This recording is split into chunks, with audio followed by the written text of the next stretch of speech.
Morning. Morning. How are you? Good, you? Good.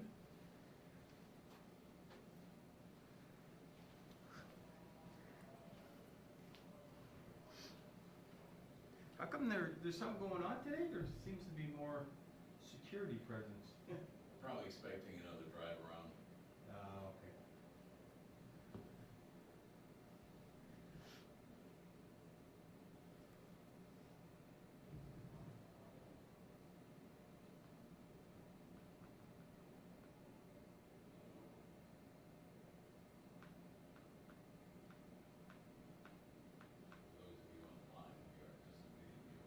premier as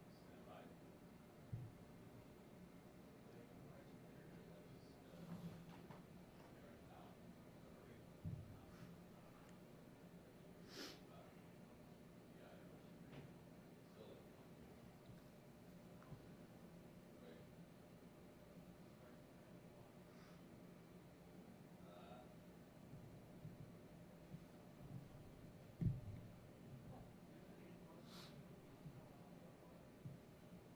update. Stand by.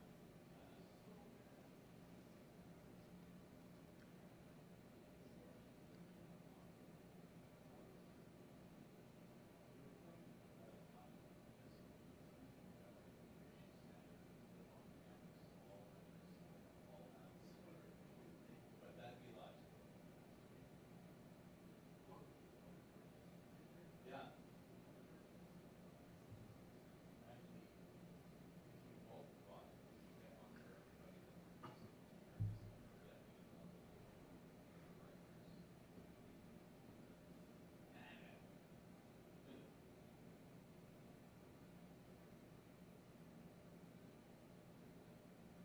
Morning once again.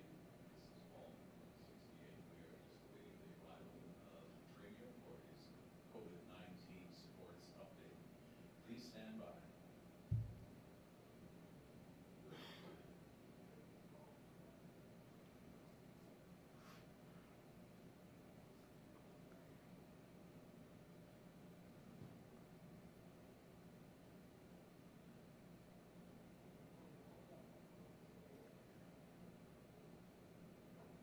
I think I hear power on the stairwell.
Premier has arrived.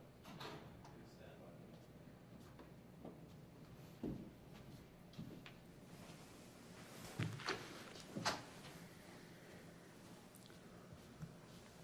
Good morning, everybody. Thanks for joining me here today.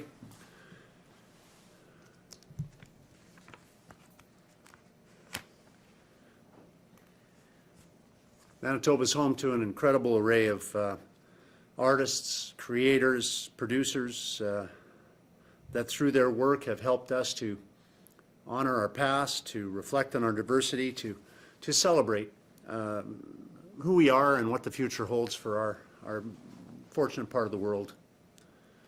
Manitoba's vibrant arts and culture community is showcased through hundreds of festivals, of concerts, fairs, community events that take place across our province each year, apart from during the pandemic.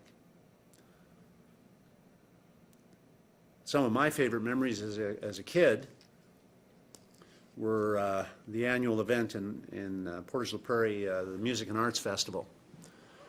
And for a lot of us, this was a chance to get up on stage and play a musical instrument. In my case, it was a piano, or sing, or recite, and do various things.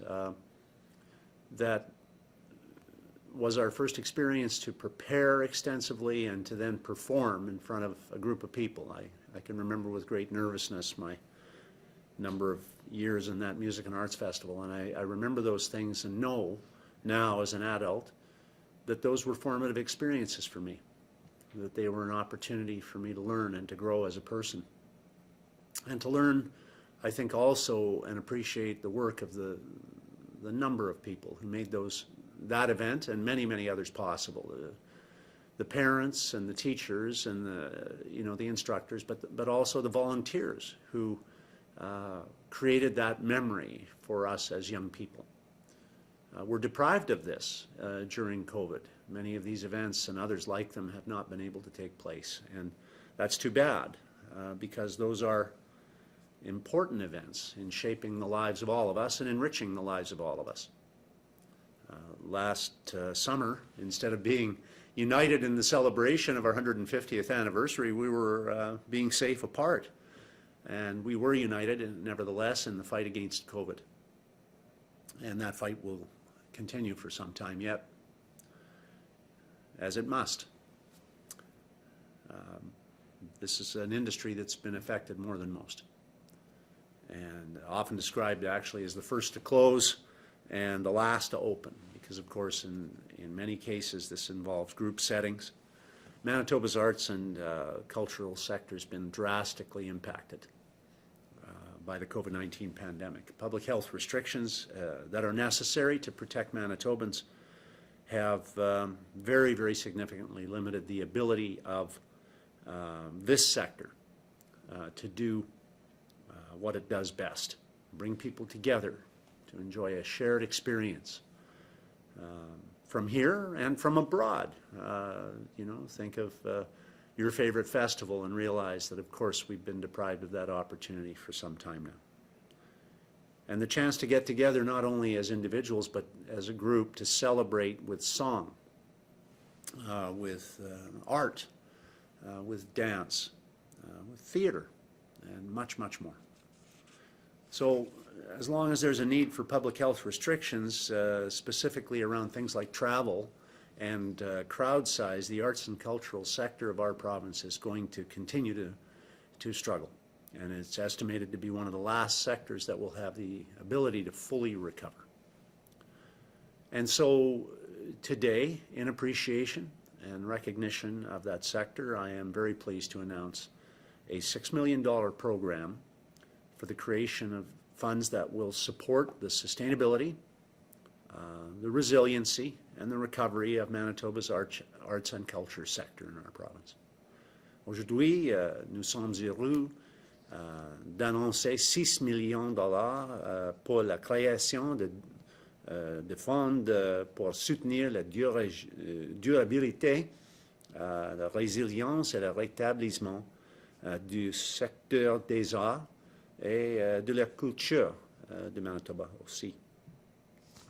The new arts and culture sustainability funds will be administered, and thank you to them, by the Manitoba Arts Council and Manitoba Film and Music. $6 million will be allocated to those organizations to support arts and heritage organizations. There will also be, as part of this, a $250,000 dedicated grant specifically to support professional artists, and we'll also be, through these programs, supporting the music industries, artists, recording artists, producers, studios, and more. Arts and heritage organizations such as museums, galleries, festivals, cultural facilities, community arts, book publishing, artists and musical groups will be eligible for financial support. And I should emphasize, even if they have qualified for previous provincial or federal financial support programs. The funds, however, will be allocated by the Arts Council and other adjudicators on the basis of those who most need the support and those who have experienced the greatest barriers as a consequence of COVID, and to other barriers also to other sources of funding. In other words, we're going to try to help those who are most in need. Manitoba's arts and culture organizations play a tremendously significant role in the health and well-being of Manitobans and their communities. They have throughout our history. They will continue to, and our hope is that while they contribute to the growth of our economy and fostering the development of tomorrow's creative minds, this support will assist them in transitioning through what are indeed challenging times for all of us. We all look forward to the day when we can all safely get back together with friends, with family, and take in a concert, take in a play, festival, a community fair. But until then, as a government, as we have throughout this pandemic, we will continue to work side by side with Manitoba's businesses, with our nonprofits, with our charities, with our community organizations to support them through this challenging and unprecedented time with the most generous support programs in the country of Canada. We're proud to offer those programs to help bridge Manitobans through. We know it will not make up for the hardships that COVID has put on our organizations, on us as individuals, and our families, but we do this with a sincere desire to help people bridge through this challenging time and emerge victorious. As Manitobans have throughout our history in response to the challenges that we've been presented with, we know that we will do that again. We'll come out of COVID together. We'll beat this thing. Thank you. Look forward to your questions. Thank you, Mr. Premier. A reminder to our reporters on the line, you will have one preliminary and one follow-up question. Up first this morning from the Brandon Sun, Colin. Morning, Mr. Premier. Morning, Colin. Here in Brandon, the Provincial Exhibition of Manitoba is an important institution. Would it qualify for this funds under the festival category? My understanding is it would, Colin, and I actually was just able to record a virtual message in support of your winter fair. I have incredible memories going with my father when I was a young boy and watching the Clydesdale teams come into the stadium and shake the stands. It's something that's created a memory. That event has created such great memories for so many people, not just in Manitoba or rural Manitoba, but from elsewhere, I'm told, as well. So we do wish that group and all our cultural organizations the very best in the future. On a different topic, I know you've taken issue with the federal carbon tax before. What are your feelings on the Supreme Court of Canada upholding the carbon tax in their ruling this morning? Well, as you know, our appeal is different and based on different grounds, but we'll await a decision on Manitoba's reference. I think two things. It reaffirms that this is a national issue, an international issue that needs to be addressed. And I think it also reaffirms very clearly that the federal government doesn't have an unfettered right to tell provinces how to address it. We have a Made in Manitoba plan. Our plan is more stringent than many of the other provinces that the federal government said could go ahead with theirs. And Manitoba's green plan will work best if we have Manitobans working at it together as we did when we developed it. So we're optimistic with the decision and the wording in it that we have a case to make, and we're looking forward to hearing the court rule on our own case, because we'd like to get back to our Manitoba approach. We're continuing with a number of aspects of it, of course, right now, but in terms of the carbon pricing side, which was the focus of this, we believe that our level approach is better than the rising approach the federal government's imposed on us. From CJOB, Sam. No question today. Thank you. Thanks, Sam. Okay, from the Winnipeg Sun, Josh. Good morning, Premier. This is Josh Aldridge with the Winnipeg Sun.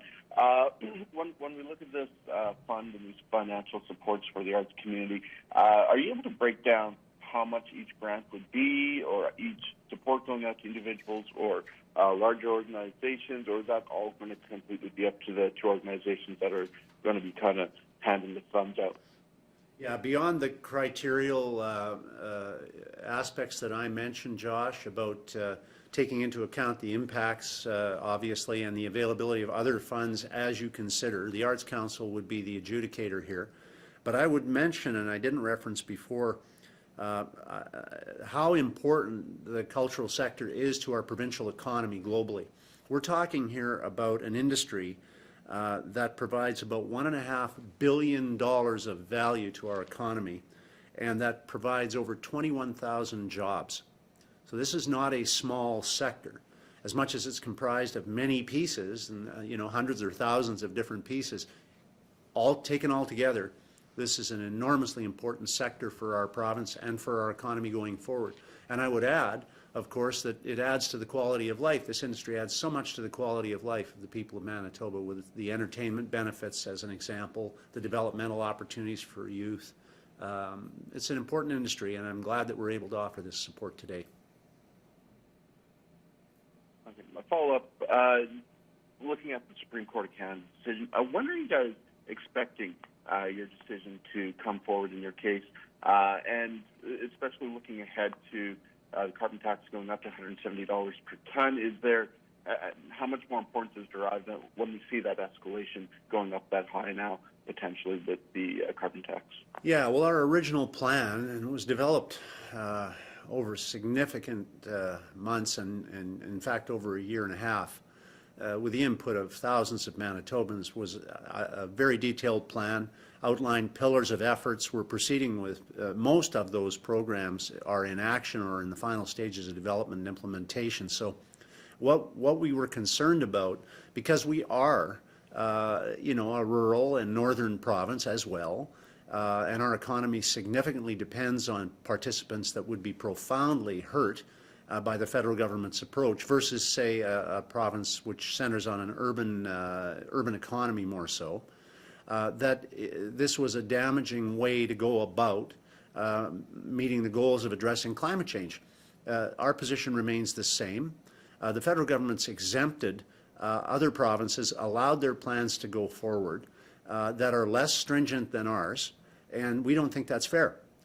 Also, the federal government has given us zero credit for the billions of dollars that we have been forced to borrow to invest in our green economy, and in large part hydro. Now, hydro was built by the previous government with the intention of satisfying American markets that simply aren't coming to the foreground. So we're focusing on developing Canadian markets, like the market in Saskatchewan that was discussed somewhat yesterday. But the fact remains that we've invested literally billions and billions of dollars in hydro, and the federal government gives us $0 credit for having done so. And this, we think, is also unfair. So this is the basis of our appeal, in part, to the Supreme Court, and we'll look forward to a decision in due course. Of course, they'll determine the schedule. I don't want to predict. I would hope in the next few months that we would learn of their decision. But they did say in their decision on the rendered in the last few hours that the federal government does not have an unfettered right to impose its own plan, its will on provinces, and specifically, I'll read you the quote, does not have an unfettered right to impose its will on provinces that have demonstrated a commitment, have developed their own plan, and are ready to implement it. Well, Manitoba has demonstrated a commitment. We have developed our own plan, and we are implementing it. So we believe that the federal government should not have the right to jump over top of what Manitobans have worked so hard on. And we also believe that thinking globally is important, but acting locally is the key to making this work. And so the more Manitobans that embrace this challenge, the better chance we have of succeeding. And we believe our plan, being developed by Manitobans, will help us to succeed more rapidly than would one imposed from Ottawa. From CBC Manitoba, Ian. Good morning, Premier. Ian Frey, CBC. Just on today's announcement here on the funding for Arts and Culture Group, is there an estimate in terms of, I guess, how many groups or organizations could get this money and how much money they could each receive? Sorry, and I can't, I want the Arts Council to have the responsibility for determining this. They're in a way better position because they understand the nature, the intricacies of the arts community far better than the Premier does. So we'll trust them to make those decisions, and I don't want to speculate on what their ultimate allocation will be. But we all look forward to being able to see our arts groups. This is in addition, I should mention, to the bridge programs that we offered. So many of these organizations and individuals have received bridge support already, but this is in addition to that. But we do want to see them through so that we can emerge out of this with a strong and vibrant arts and cultural community. Thank you. And last year, you proposed another sort of made in Manitoba carbon tax, along with the PSP cut that was pulled back when the pandemic hit us. Is there an interest on your end in bringing back a Manitoba-made carbon tax? Yeah, absolutely. Our proposal involves a flat, like the Prairie Horizon carbon levy. That's what we wanted to do. We were ready to do it. It took a lot of criticism for this at the time, but the fact is that it would have been flat and level, and it would have been lower than it is now, but higher than it was then, if you follow me. So we were ready to do it that way rather than see it go up. The federal government said it was going to go 10, 20, 30, 40, 50. We said, well, we'd like to do it 25 flat. Let's do it that way. We thought that was better, more predictable for small business, more predictable for consumers, a better way for us to attract investment to our province than an accelerating tax that was growing. And we still maintain that that's the better design, and that's the one that we wanted to go with. Since then, the federal government said, well, we're now going to take it higher, but that wasn't the plan at the time. Look, we had, I think, a very good, well-developed, thought-through plan at the start. Manitobans designed it. I'm proud of the work they did. You're never going to please everybody. This is an environmental topic, and you're going to have people all over the map. But the fact remains that we here are very results-oriented people, and we want something that works. To me, a good comparison, Ian, might be our response to the pandemic. Manitobans shared in the planning. We involved them. Engage MB has had well over 100,000 Manitobans participate. We designed our plans, of course, led by health experts, but we involved Manitobans in the development of those plans because the implementation of health orders is what matters. It's not the design of the order, it's the willingness to do it. So you see, we were able to bend the curve because we involved Manitobans. Same thing with environmental issues. You can have all the plans you want. The previous NDP government had tons of plans, and none of them worked. They don't work unless you encourage Manitobans to be involved in them, and this is what we're engaged in doing, and what we'll continue to do because we believe climate change is real, has to be addressed, and can best be addressed if all of us take part, if all of us take our responsibilities seriously. And that doesn't work as well when Ottawa tells us what to do as it does when we work on a plan that we designed ourselves. And we designed a good plan, practical plan, and we're acting on much of it. But this carbon tax thing, it's not right when you're letting others off the hook, in Eastern Canada, for example, and letting them do their plans, which aren't working, will not work as well as our own, but not respecting Manitoba's plan. Designed by Manitobans, and we're serious about it. So, obviously I hope we win the court case, and then we can proceed with other aspects of our plan that I think will work better for Manitoba citizens and better for our environment. From the Canadian Press, Steve. Hi, Premier. Just over a year ago, you were in Brandon to pitch your idea of a made in Manitoba, a new made in Manitoba carbon tax. You wouldn't say what level you're considering, You said it would exempt things like grain drying. So what level are you pitching, and what makes you think it would be acceptable to Ottawa? Well, what the Supreme Court says, frankly, Steve, is that it doesn't have to be acceptable to Ottawa. Ottawa has to make the case that our plan isn't as stringent as the one that they want to impose, and it is. It's actually more stringent than theirs, the one they originally proposed when we launched the court action. Now, if they're making changes to it, that's their call. The fact of the matter remains our court case is based on the facts as they were at the time. We said flat carbon levy, one page out of a more than 60-page Made in Manitoba green strategy. Okay, so let's be clear. It isn't all about the carbon tax. Ottawa is making it about the carbon tax. It's not about the carbon tax. It's about a lot more things than that. And we have already designed and are implementing many, many aspects of our Made in Manitoba Climate and Green Plan that are more stringent than Ottawa's imposed plan. My point is that what will work better is to respect locally made design plans as part of a larger strategy. If the federal government says we're not hitting their criteria, that's one thing. But our analysis shows that we are. And so, again, I'm hopeful that Manitoba's, I guess, the last court appeal, the last chance for provinces to be able to prevail on Ottawa, that we have a plan and we want to act on it. But while your plan was multiple pages and dealt with things other than the carbon tax, today's ruling from the highest court in the country focuses on the carbon tax. So what price point are you pitching? What can you tell Manitobans about what price point you're pitching and why it might work? Well, we were prepared and we had negotiated with Ottawa extensively, worked very, very carefully and hard on this on a flat 25. We proposed 20 initially. We moved up to 25 to comply, we thought, with an even more stringent requirement. They've let other plans go in Maritimes and Quebec that are less stringent. They've approved them. Fine, you're okay. But Manitoba's, they said no. For some reason, they said no. We don't agree with their logic. Here's what the federal government, here's what the court said. The federal government cannot simply impose minimum national standards over any area of provincial jurisdiction.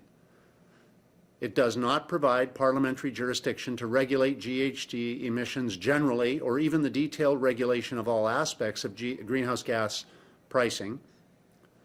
And the court stated that any decision to list a province is open to judicial review to ensure it is consistent with the Act's purpose. So, while the court confirmed that the federal government has a role to maintain minimum national standards of stringency, the court also emphasized the importance of provincial action over this area. In other words, the federal government has the right to impose a plan where none exists, but they don't have the right, based on my interpretation of these rulings, they don't have the right to impose a plan where one exists that is more stringent than the one they're by Manitobans that we believe can work, and I would most certainly say that I hope that we can prevail in the court decision that is coming in the next few months. From CTV Winnipeg, John. Good morning, Mr. Premier. John Hendricks from CTV. Hi, John. I'm just wondering, for outdoor festivals that may be able to go forward but perhaps face some higher costs due to COVID, would they be allowed to apply for funding under the arts program?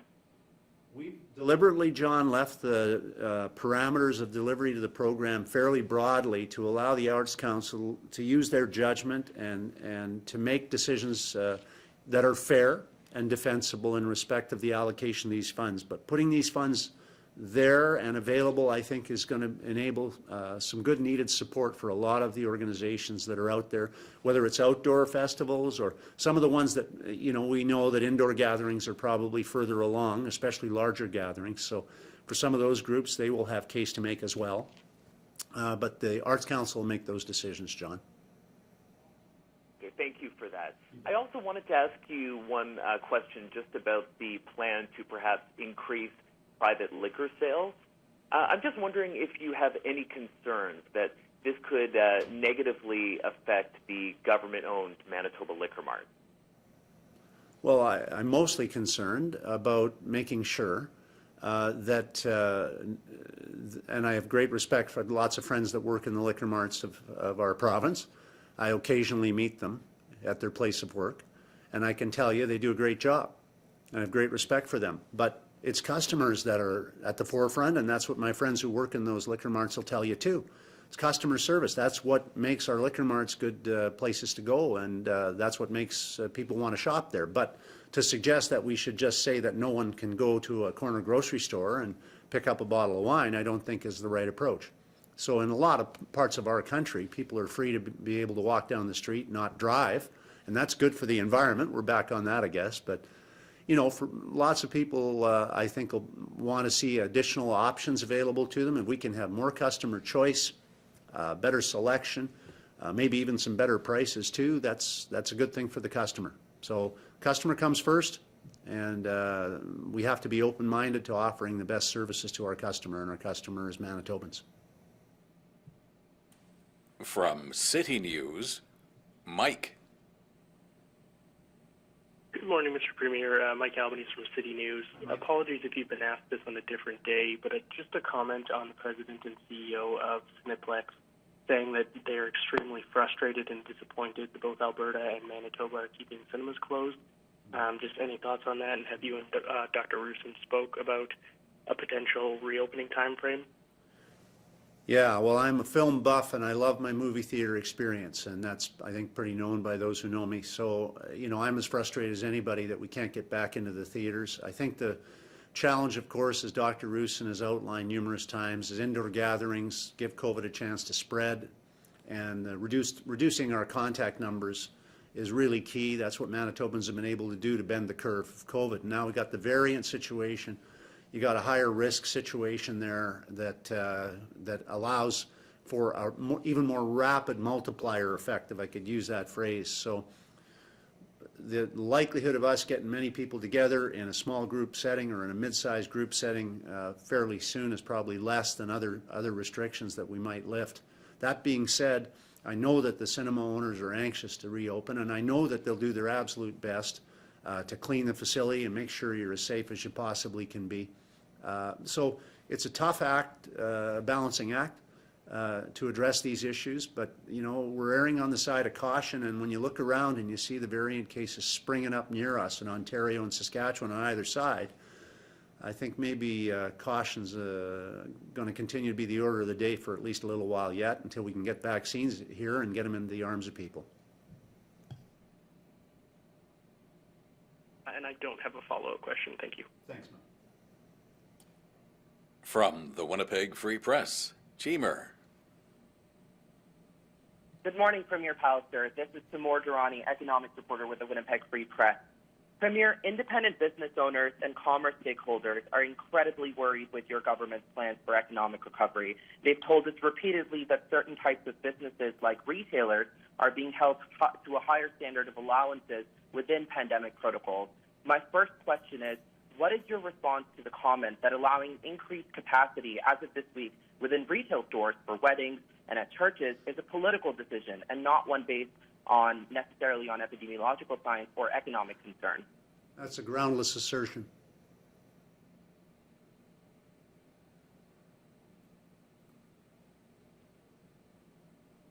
My second question is, what's the future game plan here for businesses like business centers and business travel? Could you tell us about how easing restrictions around that is being navigated by your government?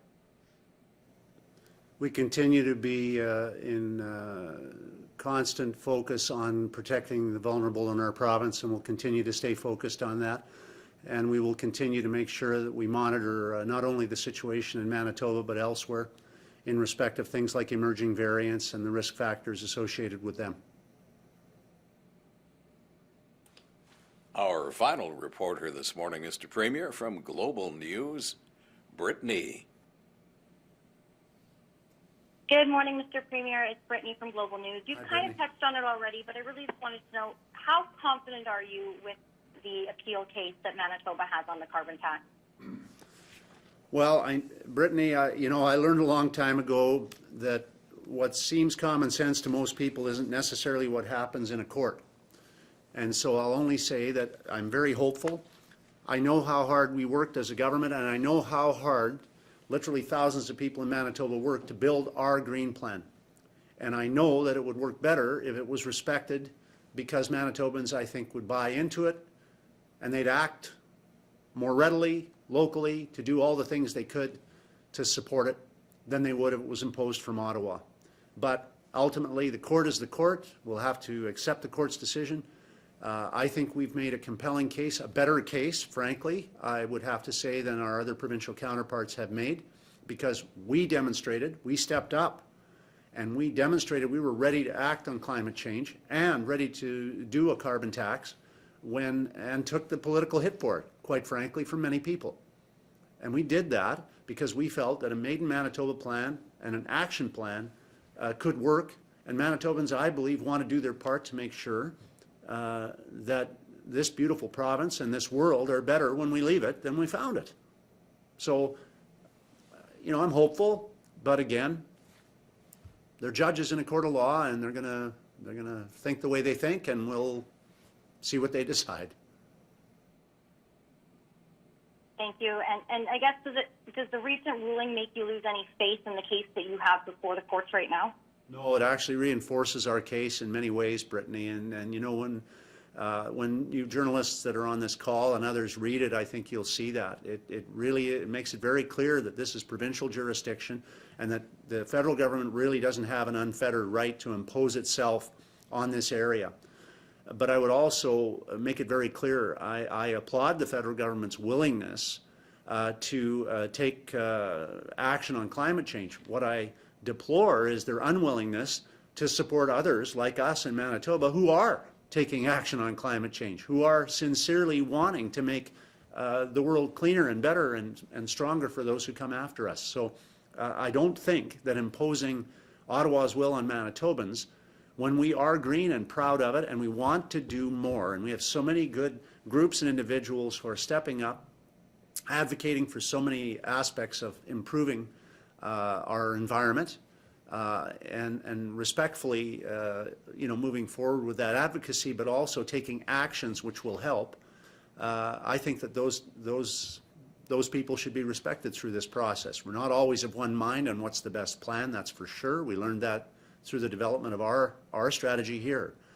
But it is a more stringent plan with more stringent requirements and actions and measurements than any other plan provincially, and certainly more than the federal government's so-called backstop plan, which they imposed on us. So I think we have a better plan. I'm confident it'll work better because Manitobans will work better at it because it comes from us, and I'm sincerely hopeful. So we're the last stand, I guess, if you want to put it that way, but I'm hopeful that we're making the right arguments for the right reason, and I'm hopeful we can prevail. So wind it up just by saying thanks to everybody. Good luck to our curlers at the National Mixed Curling Championship. 3 of the 4 people that are involved still, and the finalists this evening, are from Manitoba, the home of the best curlers on the planet. Thank you.